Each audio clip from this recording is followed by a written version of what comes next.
Back to my channel MS পথর বন্ধুরা, আজকে কল্পাকে বিদায় জানাচ্ছি। আর হয়তো জীবনেও কোনো দিনই হয়তো আসতে পারবো না, কারণ এখানে আসাটা অনেক কষ্টের, দুর্গম রাস্তা, প্লাস কি হয় যে প্রচণ্ড কস্টলি। আর ইন্ডিয়াতে একটা জায়গা নেই যে বারবার যাব, অনেক জায়গা আছে। পয়সা খরচা করে ঘুরবো যখন, একই জায়গায় বারবার কেন যাব? এটাই আমার মনের আর কি মানে বিচার। কমপ্লিট হয়ে গেছে সব একদম। এই কখানা ব্যাগ রয়েছে, একটা দুটো তিনটে চারটে পাঁচটা, এই পাঁচটা ব্যাগ। এটা খাবারের ব্যাগ, ওটা জুতোর ব্যাগ, এটা লাগেজ ব্যাগ, এটাও লাগেজ ব্যাগ, এটা একটা লাগেজ ব্যাগ। তো যাই হোক, সব এবার টাটা। কল্পাকে বিদায় জানাচ্ছি। সত্যি খুব সুন্দর, না আসলে খুব মিস করতাম। বিদায় বেলায় মন খুব খারাপ, তাই চোখের সামনে যা পড়ছে আর একবার শেষবারের মতো চোখ বুলিয়ে নিচ্ছি, যাতে মনের মণিকোঠায় ধরে রাখতে পারি। মনটা খারাপ ছিল বলে ব্রেকফাস্ট করে কিছু বেরানো হয়নি। খুব সকাল সকালও বেরাতে হয়েছিল। মধ্যেখানে দেখো করছম ড্যামটা পড়েছে। এটা এখানে সবথেকে বড় ড্যাম আর ডিপ ড্যাম। দেখো, এটা সাংলায় যে ভাস্পা নদীটা দেখিয়েছিলাম, সেই ভাস্পা নদীর জলটাই এটা করছম ড্যাম।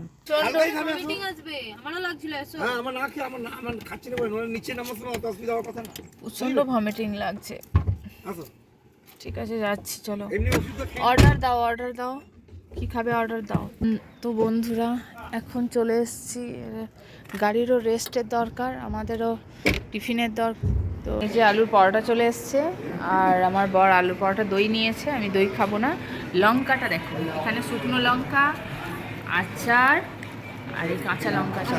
চলো খাওয়া শুরু করি। মেয়ে খাবে ম্যাগি, মেয়ে ম্যাগি খাবে বলে বসে আছে। আমাদের ড্রাইভার ভাত খেয়ে নেবে, ওই যে রয়েছে, ভাত খেয়ে নেবে। চলো। সামান্য কিছু টিফিন করে আবারও গাড়ি ছুটলো নিজের গন্তব্যের পথে, মানে আমাদের বাড়ি ফেরাবার পথে। তবে সমস্ত রাস্তায় যে উতরাই ছিল সেটা কিন্তু নয়, চড়াই উতরাই মিলেই ছিল। মধ্যেখানে ছিল সিমলা। আর এই রাস্তাগুলো ঠিক চেনা চেনা লাগছিল, যেন মনে হচ্ছিল যেন এই রাস্তা দিয়েই গেছি। হয়তো পাহাড়ের রাস্তা এমনটাই মনে হতে পারে, ম্যাক্সিমামটাই এরকমই হয়। তবে কিন্তু আমি কিছু জিনিস দেখে মনে করেছি এই রাস্তা দিয়েই গেছিলাম, এই রাস্তা দিয়েই ফিরছি। কারণ এই আপেল বাগানগুলো, এই শহরটা, এগুলো সবই যেন এইগুলো দেখতে দেখতেই গেছিলাম। যাই হোক, বকবক করতে করতে অনেক বেলা গড়িয়ে গেল, আর বেশ খিদেও পেয়েছে। টিফিনটা ভালো করে করা হয়নি, তো তাই ড্রাইভারকে বলা হলো একটা ভালো রেস্টুরেন্ট থেকে দাঁড় করা। আজকে খাবো এই হোটেলটাতে, গাড়ি দাঁড়িয়ে আছে। খিদে পেয়েছে, মনে হচ্ছে হোটেল কাম রেস্টুরেন্ট ইন বার। বাপরে, বোতলে সাজানো দেখো, বোতল। অর্ডার দিল, বাপরে। চলো আজ একটা দারুই খেয়ে নেবো। তো যাই হোক, এই হোটেলটায় আজকে খাওয়ার ব্যবস্থা হয়েছে। আমার তো খুব ওয়াশরুম যেতে মানে খাবার এসছে। ডাল মাখনি, কি সুন্দর বালতিটা, বালতিটা মনে হচ্ছে চুরি করে নিয়ে পালাই। আর এই যে এসছে চিকেন, কড়াই চিকেন, মানে কড়াইয়ে চিকেন, কড়াই চিকেন। আর এই যে প্লেট এসছে, 3টে প্লেট, আর স্যালাড, চাওয়াল চলে এসছে। ব্যাস, এটাই আমাদের তিনজনের জন্য যথেষ্ট খাবার, আর কিছু না। দুপুরে এটাই খাবো, কারণ গাড়িতে জার্নি করব, অনেক মানে ভমিটিং ব্যাপার থাকে। আমার তো একদমই মানে প্রচণ্ড ভমিটিং লাগে। যাই হোক, খুব তাড়াতাড়ি রান্না করে দিয়েছে। চলো বন্ধুরা, খেয়ে নিই। শুভ দুপুর সকলকে। আজকে এটাই খাওয়া দাওয়া করে যেতে হবে। রাতে আবার কোথায় খাবো, কী খাবো জানি না, পরে সবটাই শেয়ার করবো। চলো তোমাদের সাথে। তুমি ভাতটা সবটা নিয়ে নাও, বেশ ভালো ঝুড়ো ঝুড়ো ভাত হয়েছে। বেশ, তারপরে আমাকে আর দিও না, বেশি ভাত দিও না। সুশান, তোলো আমার ভাত তোলো, কারণ আমি বেশি খেতে পারবো না। না, আমি এমনিতেই আমার ভমিটিং ব্যাপার আসছে। গরমে একটা আইসক্রিম তো বানতে হয়, ভাত কম যাই খায় না কেন, এখন একটা আইসক্রিম খেতেই হবে। বাড়িতে ঢুকলে আইসক্রিম খাওয়া যাবে না। যাই হোক, এটা চলো খেয়ে নিই। গাড়িতে বসে বসে বোর হচ্ছিলাম, সবাই একটা করে আইসক্রিম। বন্ধু, আমরা এই যে ঘুরতে যাই, অনেকেই বলে ঘুরতে যাওয়ার পিছনে এত টাকা পয়সা খরচা করার কি মানে হয়। আজকাল তো টিভি খুললে, মোবাইল খুললে, ইউটিউব খুললে সব জায়গার, পৃথিবীর যে কোনো জায়গার ভিডিও দেখা যায়। তার জন্যে এত টাকা পয়সা হয়তো খরচা করার কোনো মানে হয় না। টাকা তো খরচা করতে গেলে অনেক পরিশ্রমের দরকার, সেগুলো রেখে দেওয়াই ভালো, অসময়ে কাজে আসবে, অনেক খারাপ সিচুয়েশনে কাজে আসবে, ডাক্তার দেখানো, অনেক কিছুতে কাজে আসবে। তো তার জন্য টাকাটাকে সঞ্চয় করে রাখা ভালো। শুধুমাত্র দেখার জন্য, কোনো জিনিসকে চোখে দেখার জন্য এত টাকা পয়সা খরচা করার কোনো মানে হয় না। কিন্তু আমি আবার এর সঙ্গে একমত নই। তোমাদের কি মতামত জানিও প্লিজ। বন্ধুরা চলে এসেছি আম্বালায়, আর লাগেজপত্র নিয়ে,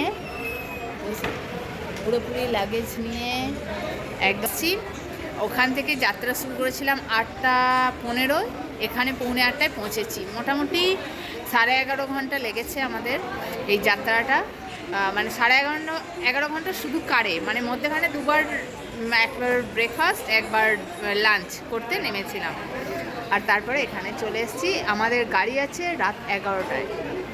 পাহাড় থেকে আসছি আমরা, যেহেতু কল্পা থেকে, সেহেতু আমাদেরকে একটু ফাস্ট আসতেই হবে, কারণ অনেক কিছু রাস্তায় হতে পারে। তো সেই ভেবে যা হোক চলে এসেছি। আর পাহাড়ে রাতে গাড়িতে আসা ঠিক নয়, তো সেই জন্য রাত 11টায় এখানে এবার বসে থাকবো 11টা অবধি। মধ্যেখানে রেলের ক্যান্টিনে খেয়ে এসেছিলাম, আর গাড়ি চলে এসছে। দেখো বন্ধুরা, মনটা কেঁদে কেঁদে উঠছে, কারণ বাড়ি ফেরার পালা, এবার প্রচুর কাজ। তো বর পিছন থেকে বলছে ফোনটা রাখার জন্য, ফোন রাখো, মেয়ে হাসছে।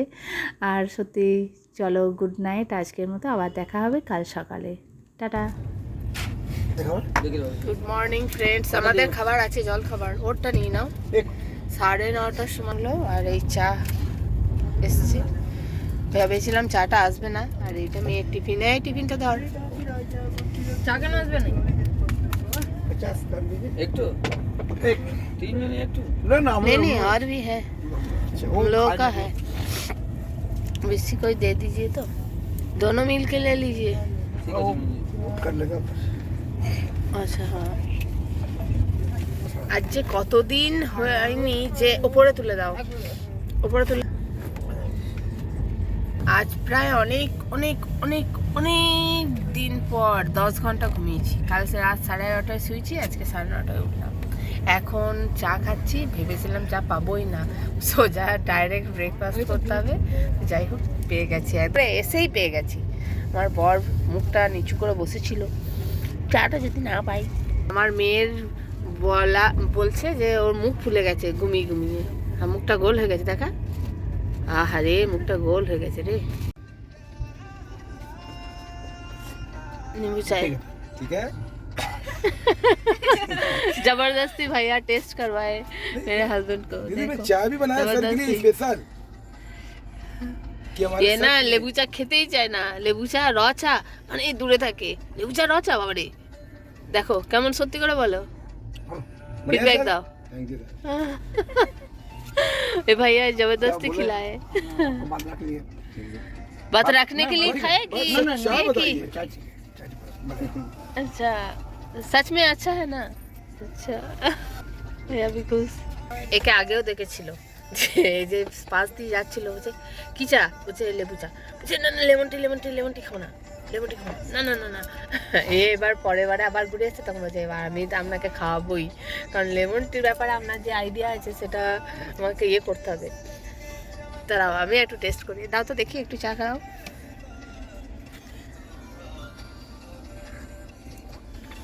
এই জায়গাটায় যতবারই আসি ততবারই কিন্তু দেখি, মানে এই জায়গাটা দেখে মন ভরে না। তোমরা নিশ্চয়ই বুঝতে পেরে গেছো এটা কোন জায়গাটা। হ্যাঁ, এটা বেনারস গঙ্গা পার হচ্ছি, ব্রিজটা। তো যাই হোক, খুব ভালো লাগে দেখতে, নদীর ওপর দিয়ে যেতে। আর এখনও পর্যন্ত দুর্ভাগ্য আমার যে এর ওপর দিয়ে অনেকবারই যাতায়াত করেছি, কিন্তু এখানে নামার সৌভাগ্য এখনও হয়নি। বলে যে ভগবানের কোনো জায়গায় যদি যতক্ষণ না ভগবান ডাকবেন ততক্ষণ যাওয়া হয় না। হয়তো কথাটা ঠিকই। কি সুন্দর পাড়ে নৌকা বাঁধা আছে, দেখো, নৌকায় চাপতে আমার খুব ভালো লাগে। তোমাদের কার কার ভালো লাগে অবশ্যই জানিও কিন্তু কমেন্টসে।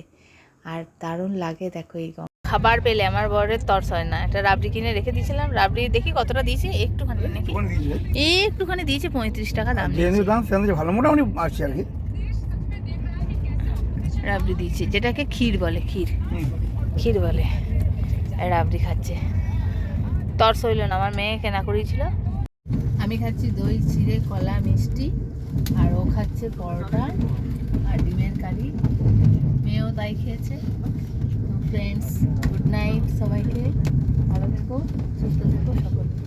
ভিডিও অনেক বড় হয়ে যাওয়ার কারণে কিছু অপ্রয়োজনীয় ভিডিওকে স্কিপ করলাম আর পৌঁছে গেলাম নিজের সেই চেনা জায়গা, চেনা শহরে। আর ভোরবেলায় মোটামুটি তখন 4টে বাজে আমরা নেমেছি। চারিধার অন্ধকার, নিশ্শুতি, পুরো রাস্তাঘাটে একটা লোকজনও নেই। তবে ঘরে গিয়ে আর ঘুমাবো না, অনেক অনেক কাজ, সেই সমস্ত কাজ সামলাতে হবে, কারণ অনেক দিন ঘরে নেই। দেখো দেখতে দেখতে কথা বলতে বলতে পৌঁছে নামানো হয়েছে সব।